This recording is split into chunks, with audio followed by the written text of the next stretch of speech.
Good morning, children. Today we are going to learn the dot structure. Now we know the electrons. Can share the electrons or gain the electron or lose the electrons.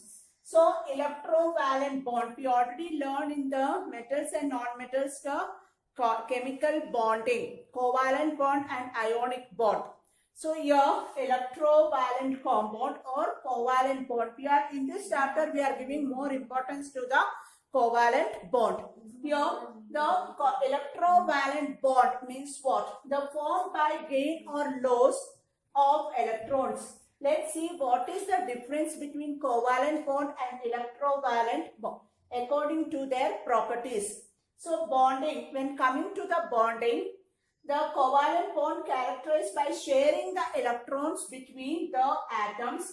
Here share exchange of electrons between the atom. Here sharing, but here exchanging the between the atoms. And here boiling point and melting point. When talking about here very low melting point and boiling point for covalent bonding, but here electrovalent bond they have the high melting point and boiling point. Then where it is occur between the two non-metals here between the metals and non-metals. So once again I'll repeat the bonding between their sharing the electrons between the atoms. Here they are exchanging between the atoms.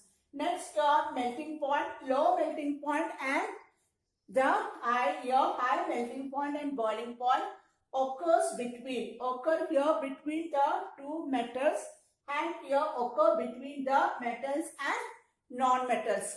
Next is the polarity here very absence here but here so presence.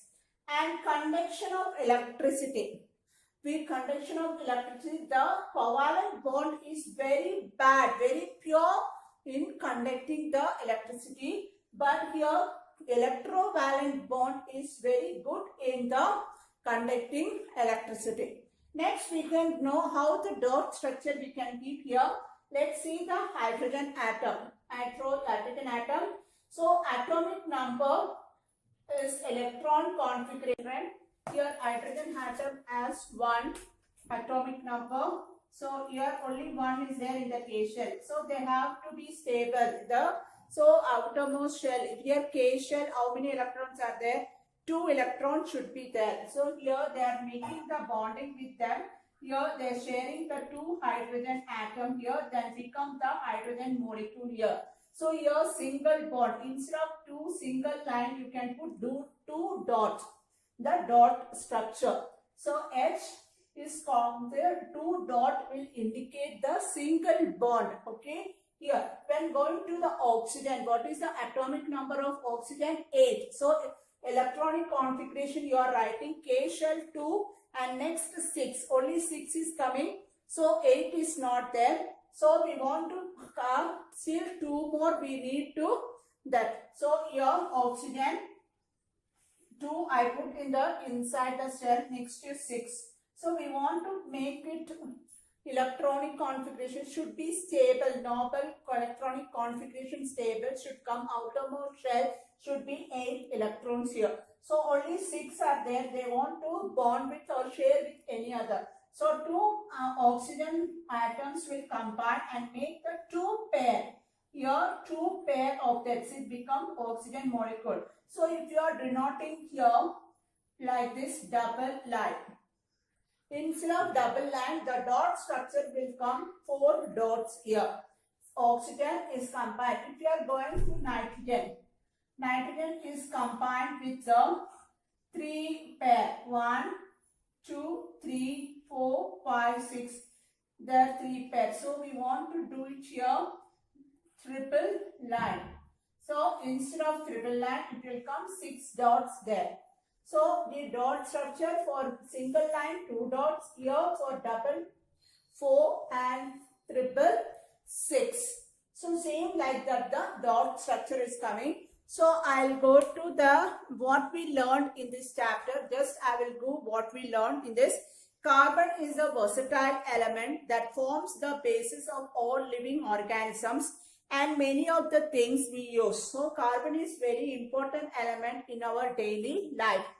So this is a large variety of the compounds is formed by carbon because of its tetravalency and its properties of the catenations that it exhibits.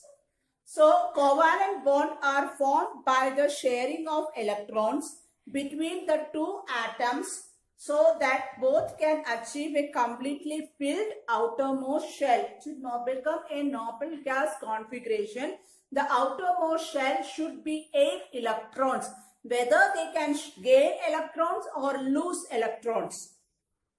The carbon forms the covalent bond with itself or other elements such as hydrogen, oxygen, sulfur. If it is forming the covalent bond with itself, carbon and hydrogen combination, we'll call it as hydrocarbon.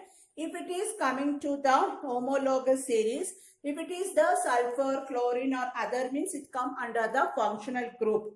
So carbon also form the compound with containing double and triple bond between the carbon's atom. These carbon chain may be in the form of straight line chain or branch chain or rings, it may be. The ability of the carbon to form the chain give rise to the homologous series of compound in which same functional group is attached to the carbon chain of different length.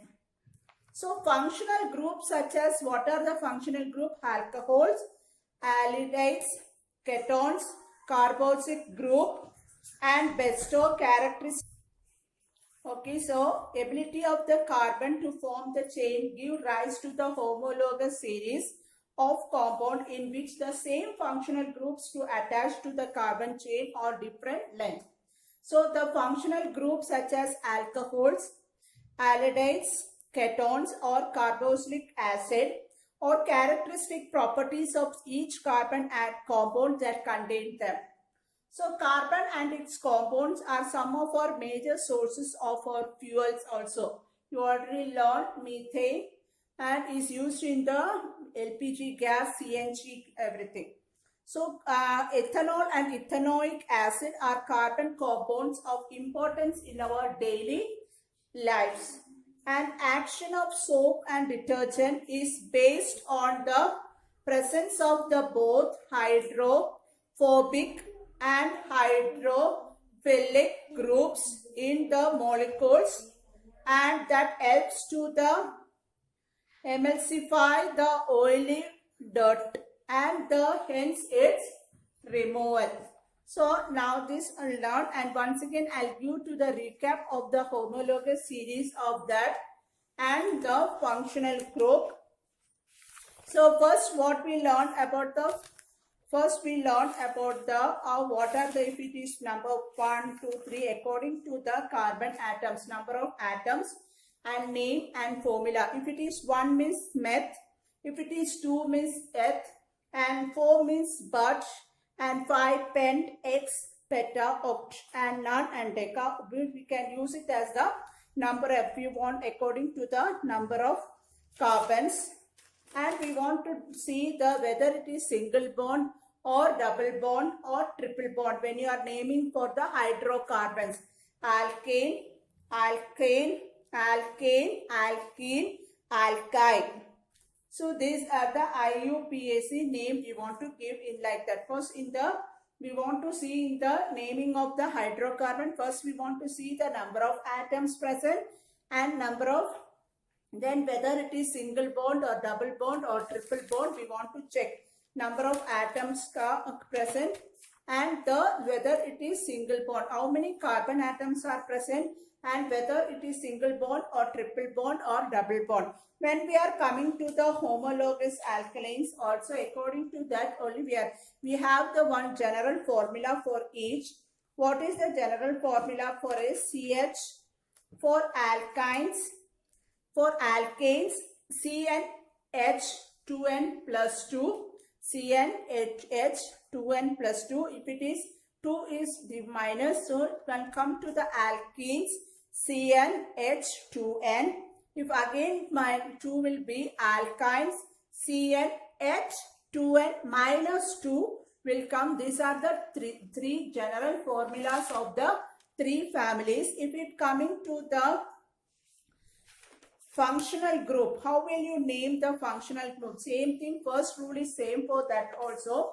We want to know number of atoms are present in that, and we want to know which is the functional group there with, before if it is alcohol or hydrogen, ketone or like that. So we want to see the which is the functional group, then we want to name that, we want to use the suffix or prefix of that before the functional group. So for example, if it is alcoholic group means we want to add the suffix OL. If coming to only to prefix, we are adding for the allied groups. Allied groups, we are adding the prefix. We are not adding the suffix in that. So step 1, what we want to do, identify the number of carbon atoms in the. Okay, step 1, identifying the number of carbon atoms in the chain, and step 2, identify the functional group of that. So alkane, whether it is sorry. So single bond or double bond, according to the triple bond, we already learned in the hydrocarbon alkane, alkyne and Ne, and alkyne, YNE, ANE, ENE and YNE. So according to the single bond, double bond, triple bond, you want to do that also. Next is coming the functional group, which is the suffix is coming alcohol, OL, like that you want to make it the naming also. So I hope you clear this the part of the everything. So next we are going to see once again and repeat the points to remember for you. Step 1, identify the number of carbon atoms in the given chain and look for the functional group present in the chain, whether it is suffix or prefix. So you want to find out which functional group it belongs to that. And next, it is a functional group is a suffix. Then the E should be removed from the alkane and suffix corresponding to the present functional groups you want to insert. So you first letter E you want to remove, and after that suffix it is coming means E you want to remove, then you want to add the according to the functional group which is coming that you want to add. If it is prefix, if the functional group is a prefix, that means the halogen atom is present, then we want to select the corresponding prefix and put before the alkane. So when the prefix is coming, you don't want to remove the E, you want to add before that. If it is suffix is coming, you want to remove the E and add the suffix which is suitable for the which functional group. Okay children, so clear the chapter full. I hope you clear the chapter full. Okay, thank you children, thank you so much.